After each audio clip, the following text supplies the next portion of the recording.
And this is the Working on Wellness Radio Forum. If you're just joining us, my guest today is Eric Lewis. He's the former CEO of Olympic Medical Center. He also served as Chief Financial Officer for Washington State Hospital Association, and he'll be talking about why healthcare costs so much and how costs can be better controlled and health outcomes improved. Welcome, Eric. Thank you. It's good to be here. Well, let's start right off. How much does the United States spend on healthcare? Well, the short answer is a lot. The more complicated answer is $5.3 trillion was spent in 2024. That's 18% of our economy, GDP. And to put 5.3 trillion in perspective, the third largest economy in the world is Germany. And Germany's total economy for everything is 4.7 trillion. So healthcare spending in the United States is bigger than the German economy. Japan is the fourth largest economy in the world, and it has 4 trillion total economy. So we're bigger than that. Canada's 2.2 trillion, which is the 10th largest economy in the world. So our healthcare spend takes up 18% of our economy. To put it in something you can understand, it's hard to understand what a trillion is. It's got 12 zeros, but on a per person basis, the United States spent $15,600 per person in 2024. So that's a lot of money, and probably equally important, it went up 8% from 2023. So healthcare is growing a lot faster at 8% than the 3% general inflation we had in 24. Back in 1965, when Medicare and Medicaid were formed, healthcare was 5.9% of our economy. Today, it's 18%. It's heading towards 20% very quickly. So it seems like an unsustainable track of increasing use of our economic resources. Just real quick, how is the 5.3 million spent? 31% goes to hospitals, 20% goes to physicians and clinics, 9% goes to retail prescription drugs. So that equals 60%, and the rest of the 40% is things like dental, which is 4%, nursing home 4%, and a whole long list of things. And who pays the 5.3 trillion? That's, the federal government pays the most, pays about 33% of it. And Medicare alone is 21% of the total spend. Medicare represents over $1 trillion of spending. The next biggest after the federal government's 33% is households at 27%, businesses at 18%, states at 16%, and other at 12%. And what's really growing in healthcare right now is prescription drug costs are going up 11, 12% a year. And hospital costs last year went up 10%, which is a lot. And if you look at the federal budget and the state budgets in 2023, the federal government spent 1.3 trillion, states spent 800 billion. And we all know the federal government is running a big deficit, having financial challenges. State of Washington's having financial challenges. So I think, getting into the budgets and taxes, healthcare is a big issue for governmental entities. So why does it cost so much? Well, I think the U.S. healthcare system is expensive for a number of reasons. One, I think as you look at the healthcare system, it's kind of like peeling an onion. There's lots of layers, and it can make you cry. But 5 big reasons I think the healthcare system costs a lot right now. One is the U.S. population has a lot of sickness. I mean, if you look at chronic disease prevalence in the United States, 75% of our citizens have one or more chronic diseases. And there's a mental health crisis. So a lot of people need a lot of services, and that costs money. The second big reason is the inputs that healthcare uses are very expensive. And by inputs, I mean drugs. Medications cost double, triple, 4 or 5 times more than in Europe and Canada. So we spend a lot on prescriptions, drugs, supplies cost a lot, people cost a lot. The physicians and RNs and other healthcare workers get paid a lot more in the United States than they do in Europe and Canada. So the capital costs a lot. So all the inputs cost a lot more in the United States. And I think part of the reason is the third reason is we use free market to determine pricing. And, capitalism system is great. And I believe in the free market. But, the free market determines the allocation of ice cream and car tires really well. The free market maybe doesn't work so well in healthcare for a lot of reasons. One, somebody else is paying the bill. The consumer really doesn't know what they need or should have. But there's lots of for-profits in our healthcare system, like Big Pharma, which is trying to maximize their profit, big insurance companies, supply companies, individual people. They want to make as much as they can. Supply and demand determining price can make prices go up. And in a free market, there's controls on how much you spend. But sometimes the government has to step in and do things like our national defense. The free market wouldn't give us the best military in the world. The government does it. Local fire protection. The free market wouldn't give us that. The government has to do it. So I think, having the free market determine pricing can be very expensive. There's lots of competition on volume rather than focusing on controlling costs. And the fourth reason is fee-for-service. Our fee-for-service system has little price controls. It was really designed 100 years ago. And if you break your leg, then paying fee-for-service makes sense. Or if you get pneumonia, fee-for-service on fixing that. But chronic disease doesn't lend itself to fee-for-service. It's really a long-term managing your health, trying to improve your health. So we manage chronic diseases with a fee-for-service system, a lot of specialty work. We don't have enough primary care resources. And last, I'll just say on this, the administrative costs of our system are much higher than most countries. It's like 15% of the money just goes to payer and billing systems and all kinds of overhead and expenses. And it really doesn't provide a lot of value to patients. Is there a way to control that? Yeah, you got to design the system much simpler, and the government has to have set rules for everybody. Right now, you have hundreds of insurance companies designing their own rules, and it's craziness for a hospital or a physician to try to bill and collect. What kind of healthcare reform would help control costs? Well, I think first of all, if I were king of the healthcare system, if I were in charge, which I'm not, but first thing I would do is try to cover all citizens. Right now, 26 million citizens are uninsured. It's about 8% of our population. And those 26 million people get taken care of. Hospitals, doctors are required to provide the care they need if it's emergent, or if it's, if they come to your facility. State and federal laws require it. So the costs are there. Because the uninsured can't pay it, the commercially insured patients and businesses wind up paying for the uninsured patients. So I think we'd be better off covering everybody. I think countries that control their health care tend to do a much better job covering all their citizens. By covering everyone, would you say just the most basic of health care, like wellness care? Is that what you're talking about? Yeah, I think when you cover everybody, it has to be basic services, not only wellness, but I think emergent care in the emergency room and hospital care. But we can't have a Cadillac healthcare system for everybody. We couldn't afford it. But providing basic coverage to all citizens seems like a country as rich as we are would be a good start on controlling costs.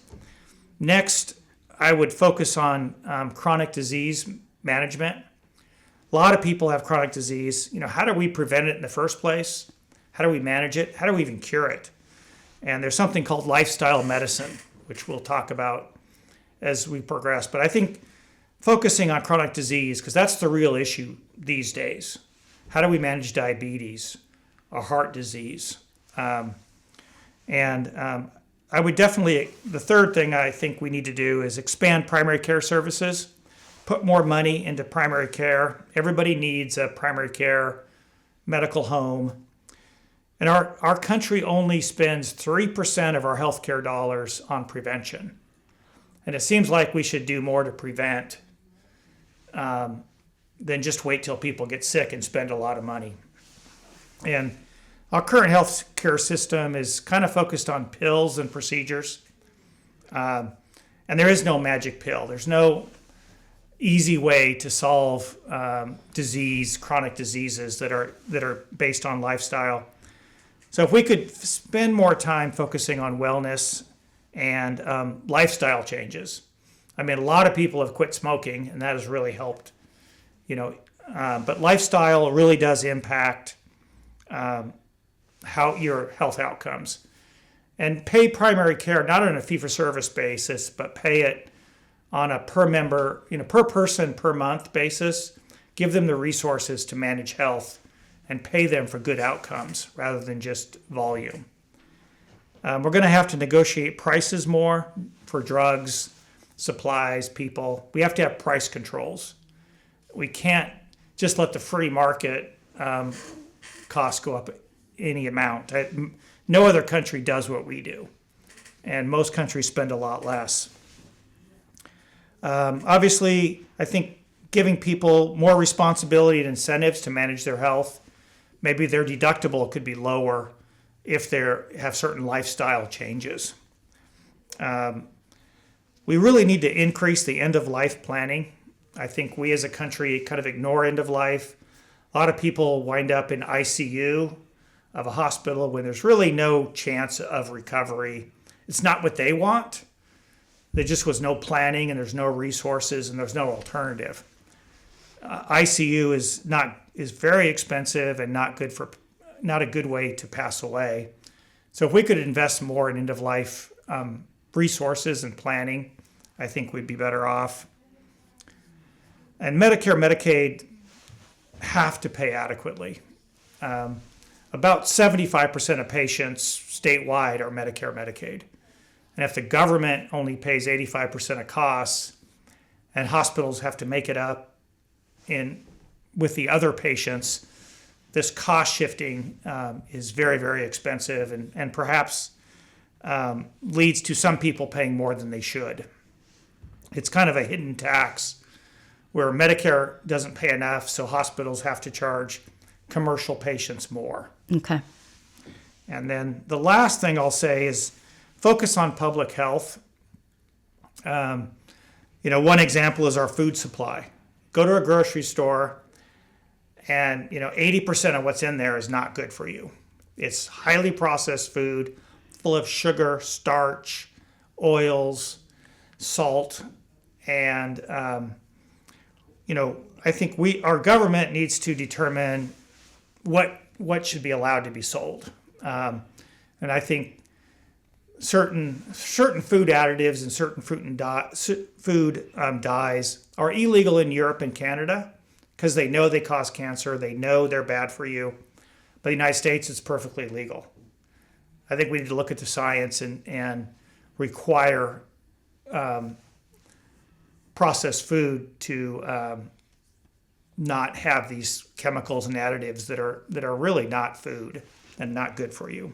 What are some of the leading factors that are causing higher healthcare costs in the United States? You touched on some of them when we left for the Eagles. Let's talk a little bit about more of the things that are causing these costs to go so high. Yeah, no, I think costs are going up. I'm a baby boomer. Many of us are, and baby boomers are in Medicare or soon to be in Medicare, and there's a lot of us. So I think the aging population of baby boomers hitting Medicare is contributing to the rising costs. Our population is growing. If the population goes up 2%, healthcare costs might go up 2%. Those are factors. I think there is some legal and defensive medicine. Doctors don't want to be sued. So sometimes they order tests they know are not necessary, but it's malpractice prevention, I guess. Certainly in the United States, we use a lot of advanced technology. And I think this is very good. We have MRIs and CAT scans and Da Vinci surgery robots. This is awesome, but it does lead to higher costs. As a patient, I appreciate it. And I kind of talked about the end-of-life planning, and ICUs are way overused, and it's very expensive care. But I think the cost shifting that happens, I talked about Medicare, Medicaid paying less than costs, the uninsured costs, all that shifting of those costs into the commercial insurance, which is paid by employers and individuals, is really quite dramatic. It can raise premiums quite a bit over the true cost of that care that commercial population needs. How could we affect change where you are paying for catastrophic insurance rather than for some of these plans that you're paying for things that you don't necessarily need, but if you were to get a catastrophic insurance plan that would only kick in when you really had really high costs, and all the other costs you could pay fee for service? Talk a little bit about that. Yeah, I think insurance options include having paying for catastrophic insurance and having a higher deductible, and maybe having a healthcare spending account. So you could put, but I think that can be a very good option. And the way fee for service works is if you use a service, you get a bill. And I think that works really well for some things. Maybe going and seeing your primary care doctor or getting a broken arm fixed. But once you get sick and have a lot of needs, it can be quite mind-boggling to get all these bills and all these things. And healthcare system can be fragmented, and there's not a lot of coordination, which can get very expensive. So I think an individual really has to think about what kind of insurance they want to buy as they participate in our healthcare system. So what are some of the challenges in our current healthcare system, and what can be done to address the challenges? Well, our healthcare system, I think one of the huge challenges, which we've talked about, is it costs too much. People can't afford it. Businesses can't afford it. Governments can't afford it. So cost is a key challenge. The premiums on the Washington Benefit Health Exchange are going up on average 21% this year compared to last year. That's a lot. So cost is a big deal. I talked about ways to try to control costs. We got to focus on lifestyle. We have to put caps on the system, and I think go to a better chronic disease management. I think the other challenges, I think one huge challenge is workforce. We don't have enough doctors, RNs, and other caregivers, and we need to train enough. The number of residency physicians slots or positions that the federal government paid for got froze in 1997, and they were frozen for 25 years until 2022. So we train the same amount of doctors each year for 25 years. That's not very good policy when the U.S. population goes up 50 million people and baby boomers hit Medicare, our age, so we use more health care. We got to train enough doctors. Lack of doctors is causing lack of access, but it's also causing physician salaries to go way up. And so it's leading to higher costs and less availability. We don't train enough RNs in Washington State. We need to train more RNs. I know there's been some expansion going on. So workforce is a key. One interesting challenge that hospitals have is patients get stuck in hospitals. 5 to 10% of inpatients today that are in Olympic Medical Center and all the Seattle hospitals don't need to be there. but there's nowhere to discharge them to. So if a homeless person winds up in the hospital, they no longer need health care, but they still need some level of care, post-acute care, let's say a nursing home, but there's no place to discharge them to, they get stuck in the hospital. Mental health cases get stuck in hospital. So hospitals are now, people are staying months, even years in hospitals. And we need to improve the post-acute care system to move people out of hospitals efficiently. Talked about Medicare, Medicaid funding. We've got to stop cutting Medicare, Medicaid. It's already below costs. Costs are going up, and as we cut Medicare, Medicaid funding, it's going to cause more problems in our healthcare system. Talked about poor end-of-life planning and lack of primary care. But we really need to create a healthcare system that's focused on better outcomes, controlling costs, rather than volumes and making a profit. So take care of your health so that you're not winding up in the healthcare system. Talk a little bit about that, and then after that, I'd like you to discuss rural healthcare.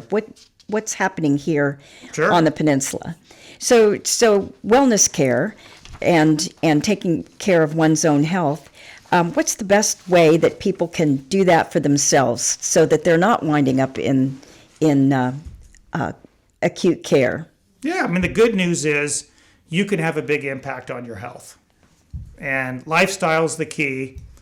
There's an organization called the American College of Lifestyle Medicine, and it's at www.lifestylemedicine.org. And I'm a member, and I think a lot of it's been talked about on many of these WOW radio shows, but they have 6 pillars of lifestyle medicine. The first pillar is optimal nutrition. Try to avoid highly processed food, which is impossible, but eat as little as possible. The key thing about eating is eat whole food with as many plants as possible, and don't eat too much. Physical activity, walking and street training make a big difference. Restorative sleep. I read a book about sleep, and they talked about an 8-hour sleep opportunity. So I used to not sleep a lot, especially when I worked at Olympic Medical Center. But now I try to get 8 hours a day. I go to bed at 11, get up at 7. And it really helps getting enough sleep. Sleep is underrated and impacts your health a lot. Stress management. You got to manage stress. Our society is complex, and just a lot of stressful things going on. One thing I found is deep and slow breathing is a miracle product. Just try it for 5 minutes. It'll make a difference.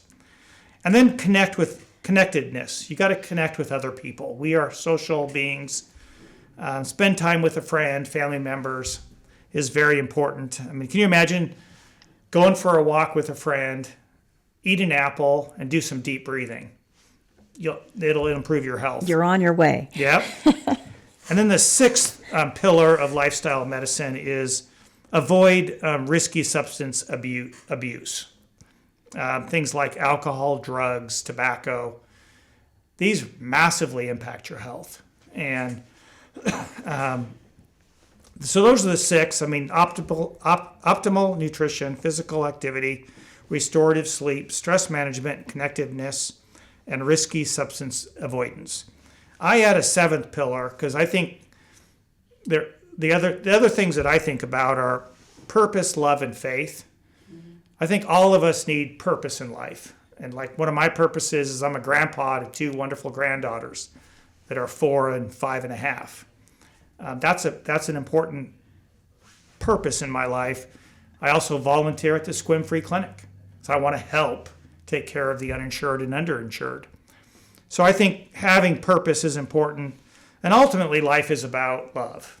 And loving your family, your friends, your neighbors, and yourself is critically important. And then I think faith is very important to humans, just a natural thing. So, as we look at these 6 or 7 pillars, I think the key is not is to focus on your habits. Don't focus on having goals. You can have a goal to eat more fruits and vegetables.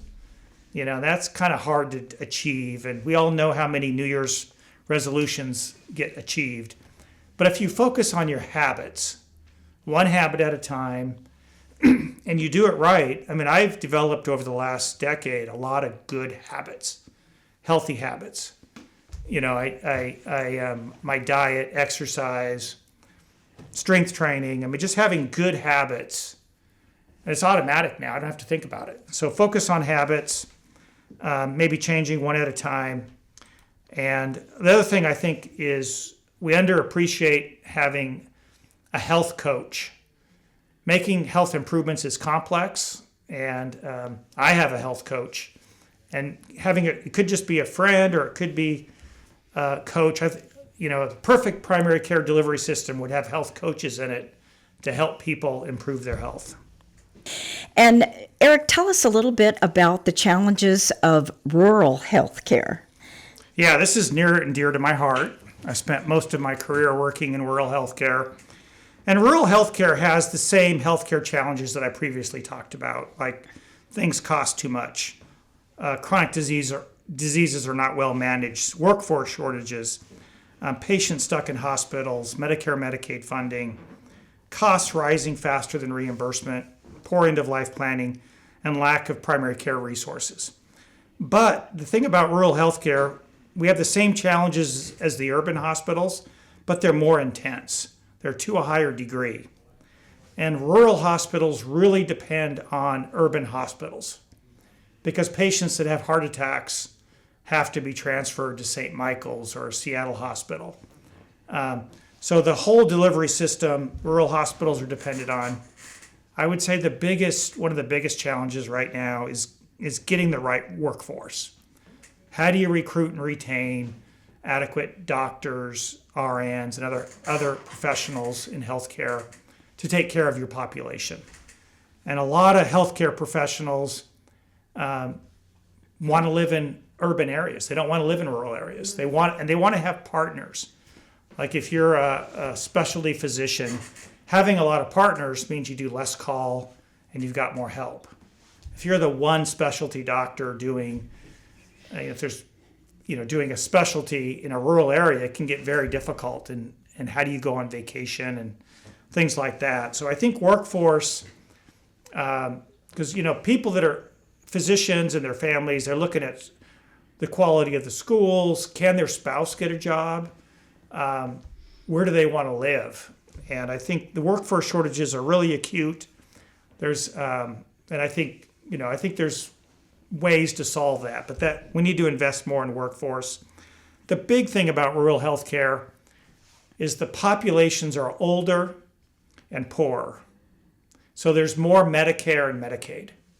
And it's a big difference when you, like Clallam County, we have a lot of Medicare, a lot of Medicaid.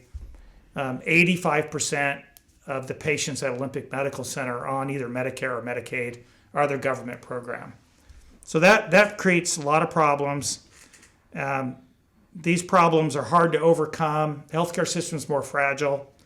But on a positive note, I would say rural healthcare has bipartisan support. Both parties want rural healthcare to work. And for rural healthcare to work, really urban hospitals have to work. So the challenges are big, but I think a lot of people are working very hard to solve them. So our local hospital, OMC, is facing financial challenges. What are the causes and how can they be addressed? Yeah, Olympic Medical Center's biggest challenge is reimbursement from government. Like I said, 85% of their patients is either Medicare, Medicaid, or other government program. And these programs pay about 80 to 85% of costs. So think about a business model where you spend $1 on employees, drugs, supplies, and you get paid 85 cents.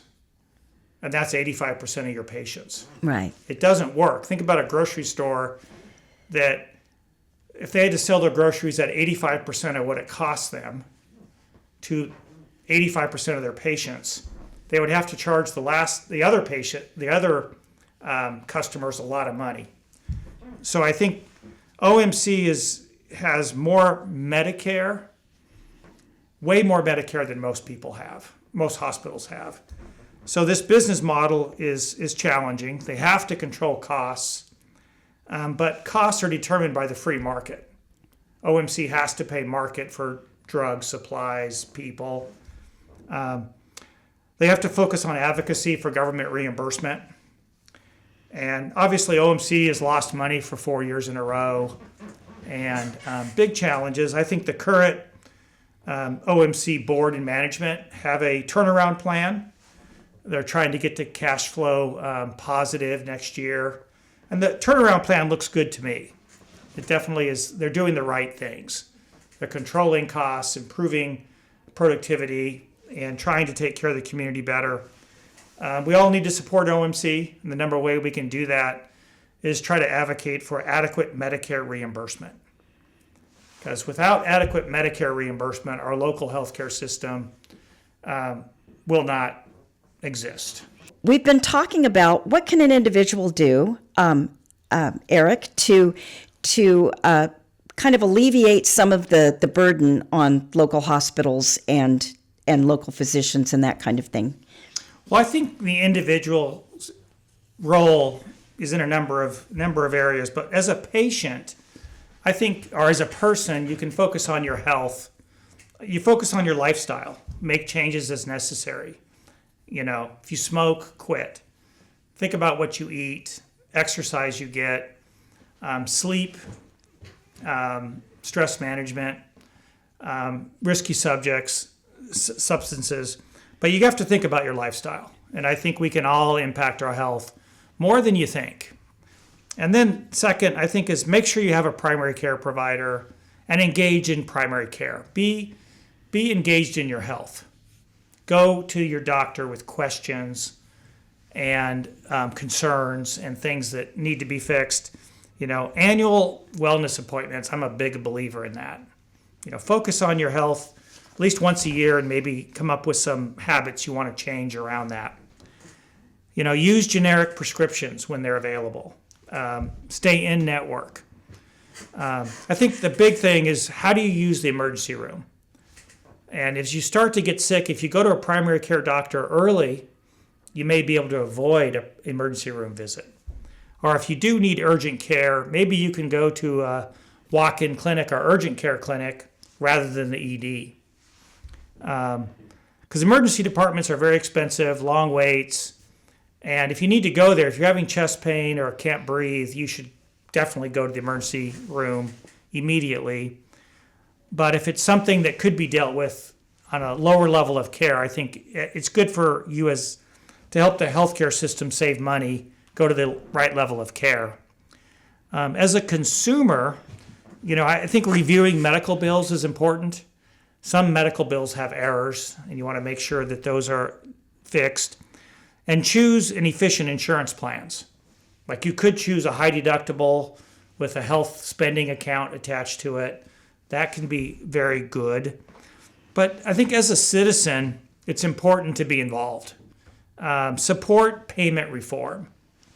Promote preventative public health, lifestyle medicine.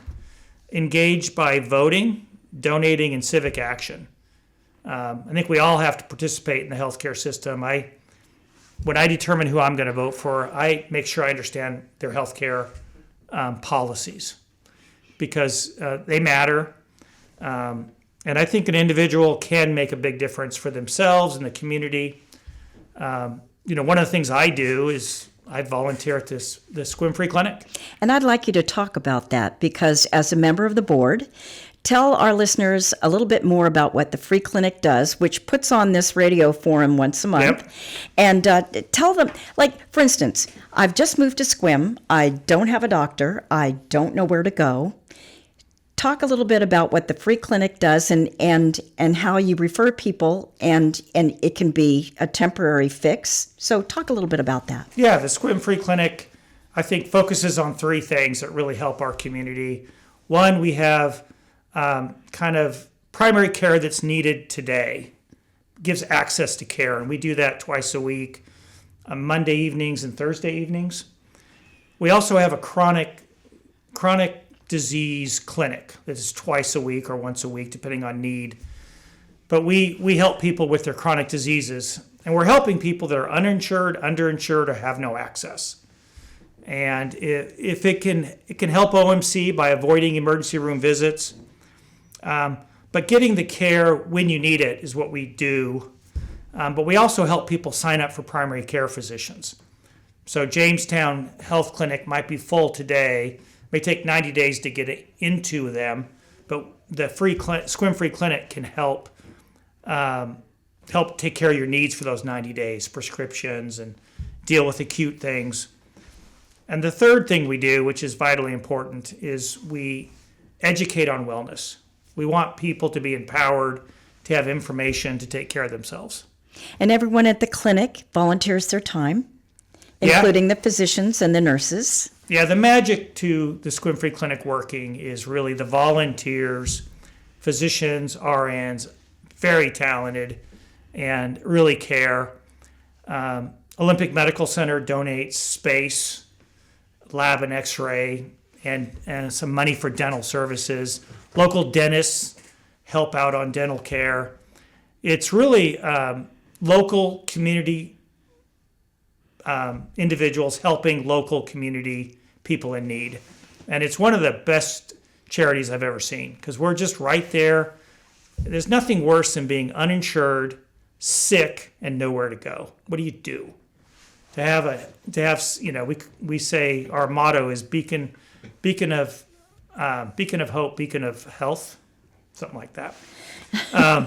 But it can really help a person immensely, and I think that's important with all the problems in our healthcare system, to try to help out where you can. Well, and the Dungeness Valley Health and Wellness Clinic is open on Mondays and Thursday evenings. The doors open at 4:30. No appointments are necessary. And they're located at 777 North 5th Avenue. And you just go in the back of that building is their entrance, and it's well the signage is good, so you can find it easily. And their website is sequimfreeclinic.org. And if you've got someplace where you'd like to donate your money, that's a good place to start. Yeah, I donate money there. I do think it's well used, and it's very efficient, because so many things are, physicians and RNs they're just volunteers. Right. But it still costs us some money to operate the clinic, but I think it's much needed in a healthcare system that leaves so many people uninsured. Well, I want to thank you so much for coming in. We're going to play the last song that you requested. This is John Michael Montgomery, If You've Got Love. And I want to thank you very much for coming in, and I hope you'll come again. We'll talk more about how we can serve the community and maybe cut some costs in the meantime. Yeah, well, thank you for having me. Sure. Bye.